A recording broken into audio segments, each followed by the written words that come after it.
Welcome back to the Upper Tier Podcast, the football podcast we bring you each and every week on the Dynamo Podcast Network. Head over to YouTube, smash that subscribe and bell notification button.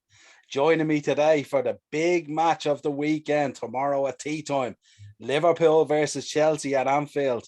Joining me, Ian the Dynamo Kelly, representing the Blues. How we doing, Ian? Tea time. I haven't heard that one in years. I love it.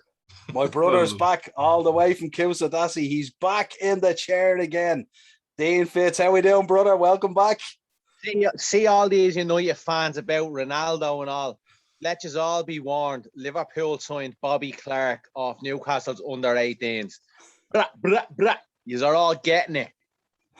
And joining me to bring an independent view to this, but maybe not so independent by the background, Ted from Retrotainment. How we doing, Ted? How you doing, lads? Yeah, that young lad, he'll be able to fill in for you now when half your squad gets injured again. You can stick him at fucking centre back, will you? Gerrard to be delighted at Rangers. We've been looking for an inside joke here, but we've been looking for a nickname for El Dino for a long time. And El Dino is actually a pretty good one, but you won't like that purely because of... Just sorry, lads, before we get started, I put on Sky News there just to see, was there any, no little Chelsea, or Liverpool-Chelsea little build-up? And I'm just going to knock it off because your man Dharma Chef is in the nude here covering himself in baby oil reporting about no Sky Sports news for me tonight. It looks like you're in the nude as well there, from the bottom down, to be fair. I will be when I finish this grub. Nice.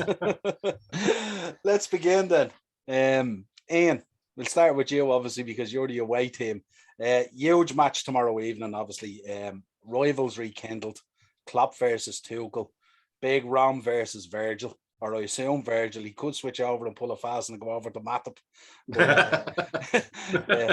And then on the flip side of that, then at the back we have Rudiger versus Salah, Thiago in there as well, and obviously Christensen against Bobby and against Mane or potentially Jota. What you thinking?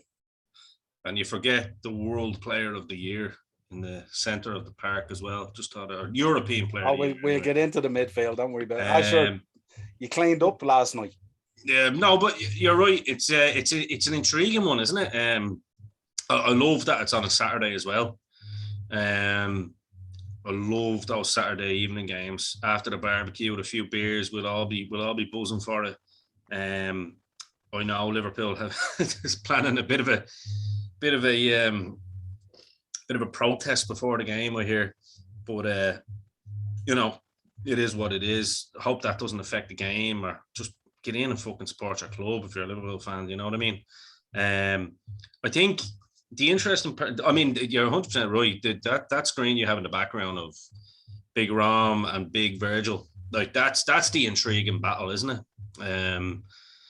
It's very all over the pitch. You're right with Liverpool's front three as well. If he goes with Jota or Bobby, it's still going to be intriguing to see if he goes with Christensen in there or he goes with Thiago Silva. With Tuchel, he can always throw a little curveball there. He's known for it. And then I suppose for ourselves, it depends on what way he goes. If he's going to go with the two on the outside of Rom, or if he's going to play Havertz or Werner in behind him as a two, one floating off. So plenty of possibilities, I think, in how Tuchel may line up. I'm sure you Liverpool boys know pretty much 99.9% sure of how Liverpool will line up. So it's a proper intriguing game at the front and the back, yeah, on both sides of the coin. Absolutely. Dino, Liverpool? Well, considering up until about 11:30 yesterday morning, I was a bit apprehensive about going to Stamford Bridge to face a Tuchel defensive masterclass. And then I realised we were at home and I was like, no, definitely going to win this game. I'm fucking buzzing, man. I'm buzzing. Yeah, what Ian says, it's going to be a game of chess, in my opinion. The first 20, I'd be very very surprised if this starts out the gate like a fucking greyhound race. I can just see it being touchy-feely, it's just kind of feeling out what... See, the thing with Tuchel is, I'm expecting kind of a Champions League final set up from Chelsea tomorrow. where I think he's going to start with 5 at the back. And after about 25, 30 minutes, depending on what the scoreline is, he's going to push up the 2 wing backs and kind of just sit heavy in the middle of the park and try and just stifle us, which could work in their favour, because I have a feeling Thiago's going to start tomorrow. And I think if Thiago starts tomorrow, I don't think Chelsea will be able to. I just have a feeling all week I've been saying it to myself that if Thiago starts, that he's really going to fucking put on a performance tomorrow. As I said, I was a bit apprehensive thinking that I was away from home, and then I tweaked that we were actually at home, and then I was saying to myself, full Anfield, after what Chelsea did to us there last year, you know, we really didn't turn up, and Chelsea just taught us a lesson, in my opinion. I just have a feeling it's going to be gung-ho after about 30 minutes, and the main man, Salah, I have a feeling he's going to do the business tomorrow. I really do think he's going to do the business tomorrow. I'm thinking he's going to score a couple. I'm still sticking with me bet, though. Salah had score first and Jota to score any time. But yeah, I can't fucking wait. Like Ian said, the half-5 games on a Saturday are just quality. And a game at that, everyone's going to be tuned in, because this is a game, I know we're only 3 games in, but this is a game where, you know, the winner of this is 3 out of 3. The rest of the pack is already chasing, you know, so this is a massive, massive game. And we're only early in the season. And might I add to that as well, Dino, the fact that, like, you know, the Liverpool-Chelsea game, you know, since 2004, it's become a fucking massive, massive fixture for neutrals and fans alike. It's not a hatred rivalry. It's like a really kind of massively volatile, friendly rivalry. You know what I mean? Both teams know that they've had great games together and stuff in the past.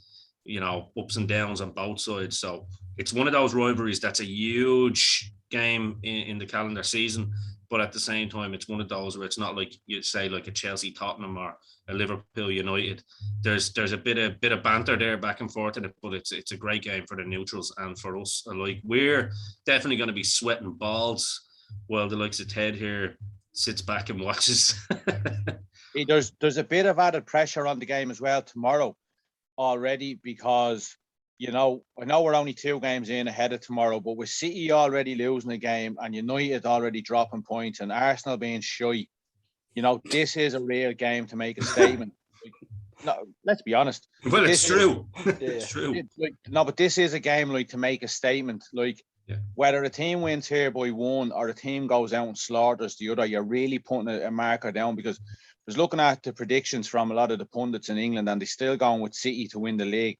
City will be watching this game tomorrow. I know, like, it's only a case of whoever wins tomorrow is 3 points ahead of them, but 3 points is fucking massive in the Premier League nowadays. You know what I mean? This game tomorrow gives both either team, whoever wins this game, we're building this up as either team or one of the teams going to win, could turn out to be a boring draw. Do you think, I was going to ask you that, Dino, do you think, but I think actually that's a good one, because I was going to ask that question. I think both teams would actually, and whether this was at Stamford Bridge or Anfield, I think both teams would probably be disappointed with a draw here. Oh, 100%. Yeah. With City already losing a game, like, that could be the only game that City lose this season. Yeah. Like, the way things could pan out. So I can't see either manager playing for a draw tomorrow. Not a hope in hell. Not with the attacking players that Chelsea have and the attacking players that Liverpool have. If this was to finish a draw tomorrow, let's say, you know, a team was 1-0 up and then Chelsea or Liverpool got back in on level terms and then they just shut up shop. This is going to be like a war to the death, in my opinion, because this is a big statement to City to go and say, right, you're chasing us now. Yeah. And do you think, arguably, I think there's no doubt that the best 2 defensive teams in the league, for sure, in my opinion, anyway, and then arguably the best 2 attacking teams in the Premier League, are definitely 2 of them, you know, depending on what City do, but City are a different attacking team now, but definitely the best 2 defensive teams in the league, I think, when both at full strength. Yeah, I've mentioned on a number of episodes that I think this season, above all seasons, with the talent that's come in and with the progress of Chelsea, City and United, as well as Liverpool, I think this league will be decided this year in that top 4, those fixtures, not in the normal typical stuff where you might drop points to a Burnley. Or I know Ted will come in and say, obviously United drop points to Southampton, but that to me is a very early season kind of blip type of thing. I don't expect that to happen again. I think the league will be decided in the crux of that top 4, maybe top 5, maybe include Tottenham in there as well, because they got a good result against City. That's where I think the league is going to be decided. So these fixtures are pivotal. And as Dean said, a draw doesn't really do anyone any favours. But again, I think because it's so early in the season as well, I don't think both managers would be thinking that way anyway, you know. So I firmly expect tomorrow that this will be a proper battle. This will be William Wallace running down the hill in Braveheart. And I think the match will be helter-skelter non-stop for like what Tuchel came out and said today, and saying when Jurgen Klopp comes out and praises you, that means he's planning something for you. And I just, we talked about it all summer on the Shankly sessions about, we could see this new formation. Some crack now tomorrow if the team comes out and Konate, Matip and Van Dijk start with 2 wing backs and Robbo comes into the team, because I guarantee you Tuchel hasn't even crossed his mind. I'd be very, very surprised if that did. And I would disagree with you there, Dino. I have to say, just on that last part. Not on the part that I think everything crosses Tuchel's mind, to be honest with you. Those German boys, the same way Klopp is, do you know what I mean? But I think you are right. That would actually be very intriguing. That would, I won't say scare me, but it would actually intrigue me, where I'd be like, fuck, if they're going like for like here, man for man, that could make it like a really good game. How would Lukaku, like come on, I'll be honest, like Lukaku was going to run amok this year, I think. But how would he cope against Konate and Matip coming into that team, with Van Dijk? Because, like, Noel, you know how much I love Matip. Like, he's calmness personified. And if Konate was to come in as well, and I'm not saying he will, but it's just crossed my mind there, Konate is as calm as you like as well. So if you have 3 guys at the back who are 100% confident in themselves, and we know how good Matip and Van Dijk is, it means, like, they can just rotate on Lukaku. Do you know what I mean? Can the same not be said then for Chelsea's back 3? Do you know what I mean? Yeah, 100%. But the difference is Lukaku is the out-and-out striker there, whereas Liverpool's front 3 can rotate. Now, I completely, I know what Havertz can do, and I said at the end of last season that I think he's going to be a standout performer in the league this year. We know what Mason Mount can do. But he could look at that and go, right, this is a perfect opportunity for someone like a Pulisic or a Werner. Do you know what I mean? Like, I was just going to say that he could easily put out Werner playing up top with Lukaku to be pulling defenders away as well. So that's what I'm saying. Like, I'm very, very intrigued to see the lineups for tomorrow night. Me too. Yeah, I think that's a great shout, Dino. Yeah, definitely. Ted, let's get the independent view here with Salah, that new Chelsea player, Lukaku back at United. Big signings today, lads. Big signings today, yeah. That's the ones that Dino was talking about on Sky Romano Sports, hasn't got around to announcing them yet, no? No, that's what Dino was watching on Sky Sports there. Lukaku to United and Salah to Chelsea, isn't it? Yeah. That's what he was watching, wasn't it? I think that this is going to be a draw. As I sent in my prediction for like the bet on the other show to beat the bookies. I think this will be a draw, but not a boring 0-0 draw. I think both managers will go out to attack, but the later into the game it gets, if they're 1-0 up or if it's 1-1, they'll both want to make sure they don't lose it. They won't want to drop that point if it gets to 70, 80 minutes and it's 1-0 or 1-1 or whatever. They'll drop and they'll try and hold whatever they have. Both. Well, if you're on the opposite end of the 1-1 or 1-0, you'll be going all out to attack. But I do see both teams score, and I can't see, like, they both are very good defensively, but I think attack wise both teams are just stacked really. Lukaku is he's going to hit the ground running, as we all kind of knew he would. He's as a striker, he's brilliant. His first touch is god awful. It's gotten better, but like it's still fairly god awful. I don't think you've been watching Lukaku in the last year, pal. I have, yeah. Or watched him against Arsenal. Yeah, but like, I mean, watching him against Arsenal, he may as well be playing the under-10s down in Bray. Like, it doesn't matter when you're playing Arsenal. I know he's no Rashford or Greenwood, but he done all right. No, it's just like his first touch is just it's a bit wild. It's like, actually very good. I'm telling you. no, it's I've been watching. Noel, just get the popcorn there, Noel. I mean, myself and yourself sit back. Go at it, lads. Go at it. I don't need to go anywhere. All Ted needs to do is go on YouTube and watch Lukaku in an Inter Milan jersey and not a Man United jersey, and the argument is over. I have watched him in Inter Milan. Like his first touch is still brutal. It's then you need to go to the opticians, then, my friend. That's the next step.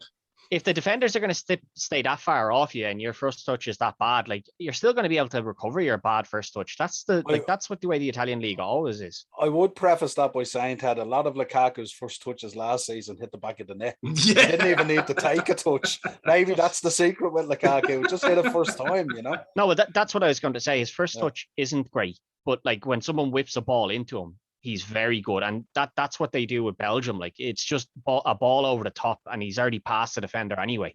Like the ball's gone over the top of the defender. He doesn't need to beat anyone.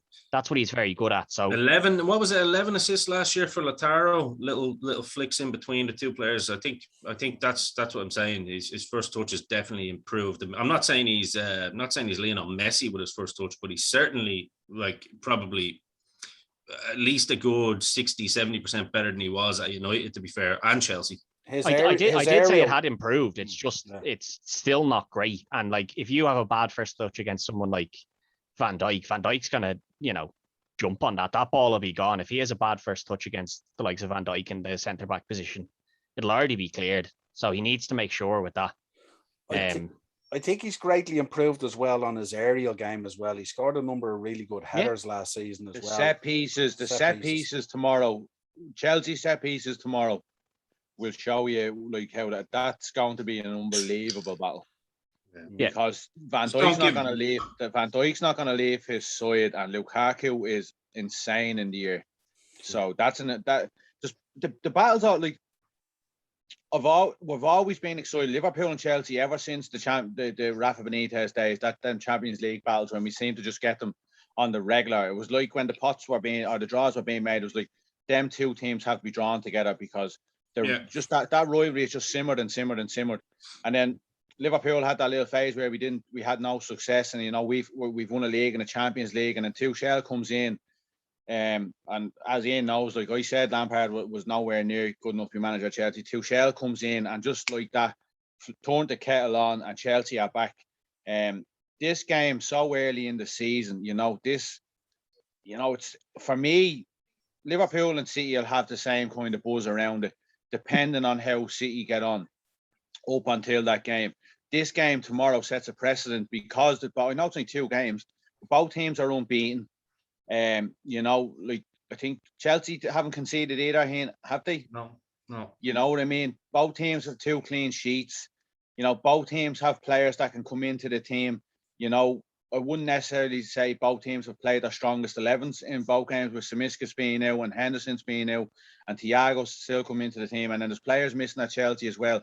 Like the excitement around this game and the personal battles all over the pitch. Do Chelsea play Reece James? Or do Chelsea play Azpilicueta? Or do Chelsea play Chilwell? Or do they play Alonso? Do Liverpool bring Konate in and play 3 at the back? Does Robertson come in with Simiskis starting the season so well? Does Harvey Elliott start again because he started the season so well?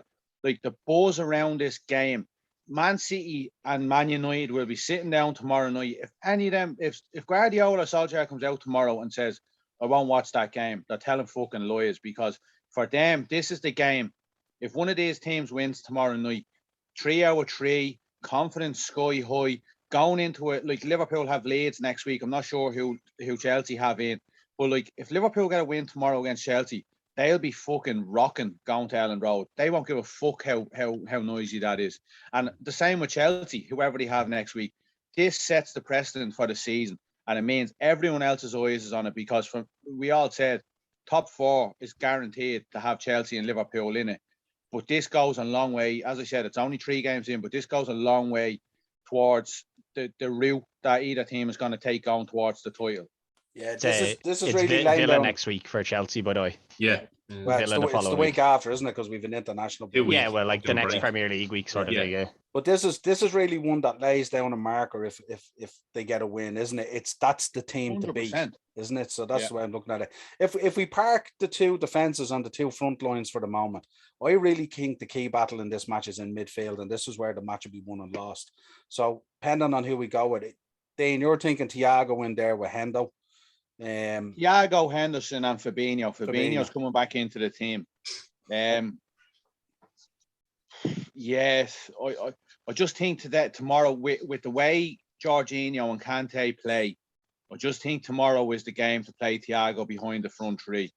I think we need that piece of magic. In saying that, Noel, he could play the four boys. He could play. We talked about it recently. He could play Firmino behind the front three. That's what I was going to say, but I was going to say Jota. Yeah, because Jota's been on fire. Jota's been outstanding since the start of the season. And Firmino hasn't been too shabby when he came into the team. And if Firmino has that bit of magic as well about him, but I'd love to see Thiago, if he's fit and ready, I'd love to see Thiago playing behind the front three. And you know, you're not going to be disappointed if you have Jota coming off the bench.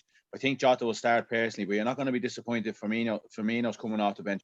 But I just think if Thiago turns up tomorrow, anything like he was when that second half of the season with Bayern Munich, that will have Chelsea thinking as well in the middle of the park, right? Do we keep a man sitting or do we push forward to try and neutralise him? Like you said, the game is going to be won tomorrow in the middle of the park. It's going to be like a game of chess in there. In the midfield? Yeah, well, like he likes us too, but to be fair, like on paper, it looks like it's two. It's either Jorginho or Kovacic. I personally love the Jorginho-Kovacic partnership, but obviously Kante, he's like two players in his own right, you know what I mean? Mm-hmm. So whichever way he goes, I mean, Kovacic just started the season off fantastic. Like he started the move for that first goal against Arsenal. And he's a bit more, I suppose, he's a bit better on the ball than Kante in terms of his outlet, you know what I mean, his passing ability. He's just a little beast of a midfielder, so we're kind of lucky to have those three. But I think the way Tuchel sets his team up on paper, it looked like two. But as always, someone always falls back to make it a three. Yeah. So, you know, whether that be Mount, whether he tucks in from the left, or whether that be Havertz that drops a little bit deeper as well. So, kind of similar to Liverpool, I suppose, with Firmino, the way he kind of drops back a bit if need be. So I'm with Dino on that as well. I think it's almost fucking like for like when you look at it just with different skill sets. Jorginho will be the one, obviously, that Liverpool want to stop getting on the ball in terms of his spreading of the ball and his outlet. You know, I heard some people kind of say, Jorginho doesn't really hit many long balls, but when he does, they're fucking good. You know what I mean? And that's I think what Liverpool will want to be trying to stop is trying to break the offside trap not with Lukaku, because I think if you look at that first season when Lampard came in, that's actually when Jorginho got a lot of his assists for Tammy Abraham, because Tammy was that kind of player that would try and break the line. Now I'm talking about Tammy in the first fucking half of the season when he was scoring goals. Once Tammy stopped scoring goals, Jorginho's assists threw it up, because there was nobody scoring them. But yeah, I think, you know, obviously Liverpool will be looking to put someone on him, maybe Hendo. And then of course Kante is just a player that he's going to be box to box if he plays. I'm thinking he might play Kante now. He's had a bit of rest and kind of had a few minutes against Arsenal as well, so he could be ready to start. He could also go with the three in midfield as well. He could go, like, it's very hard to predict Tuchel the same way it is with Klopp. These German managers just they think differently, do you know what I mean? So he could easily go with a three in the midfield and go with Kovacic, Jorginho and Kante to try and match, you know, what Liverpool are going to put out. So it's, yeah, I would agree. The midfield battle is fucking absolutely pivotal here, and who can hold on to possession, because those breaks on either side, they're like lightning, you know.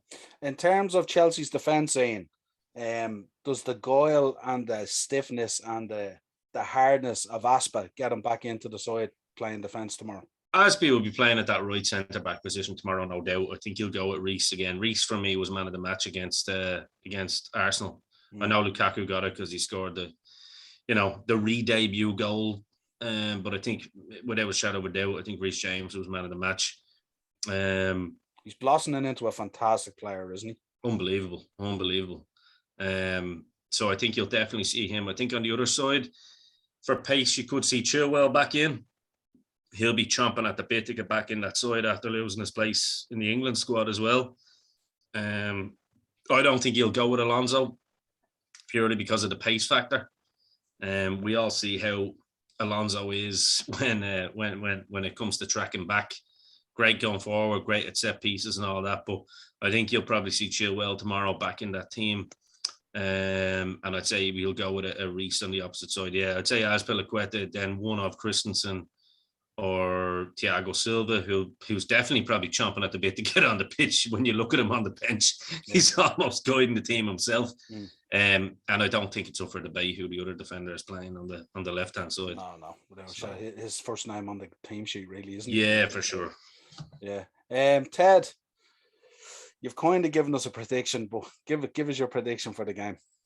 Yeah, I think it'll depend now, because as Ian and Dino have both said, it's hard to predict what the managers are going to put out. Like, if Tuchel decides that he wants to kind of dominate the midfield, he could go with the three boys in the midfield. Or if he feels, I'll just go with the two lads in the midfield and go with a bit more of an attacking team, like have a few more attacking players up front to try and get that early goal. It's hard to judge, but I think you'll see a draw. I think a 1-1 draw, because I think both are so strong defensively as well that you're not going to see. Score the winner, was it?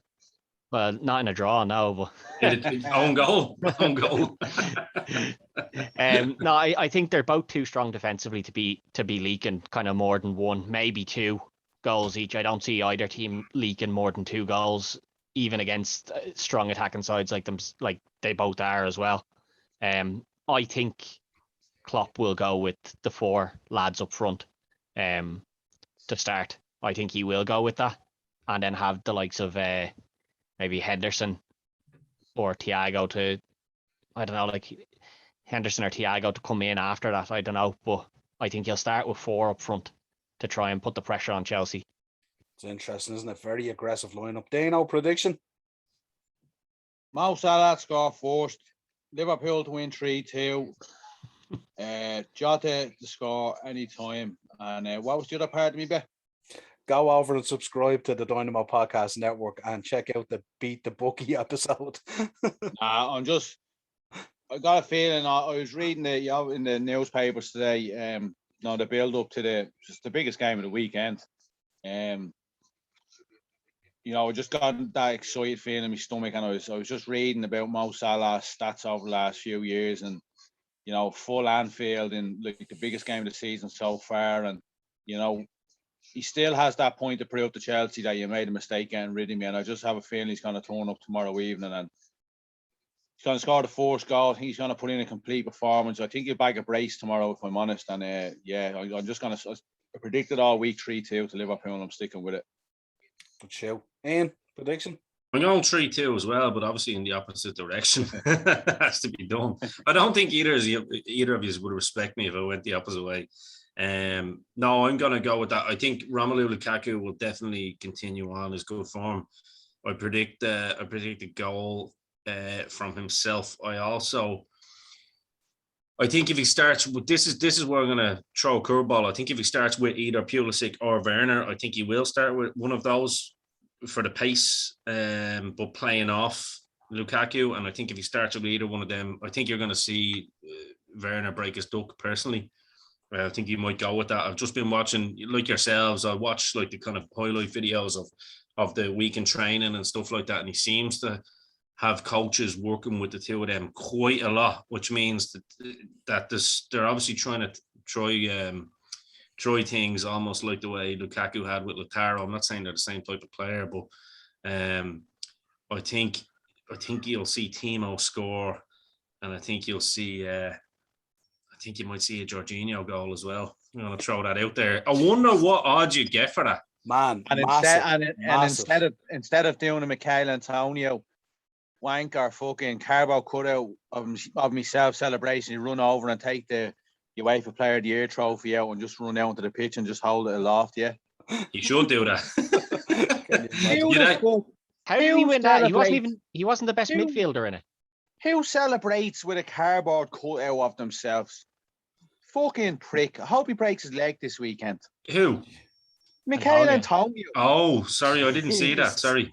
No, when he Take out scored a last blow, week, he take was a out big a cardboard fucking- cut of himself. Yeah. Take out a sex doll or something. A cardboard cutout of himself.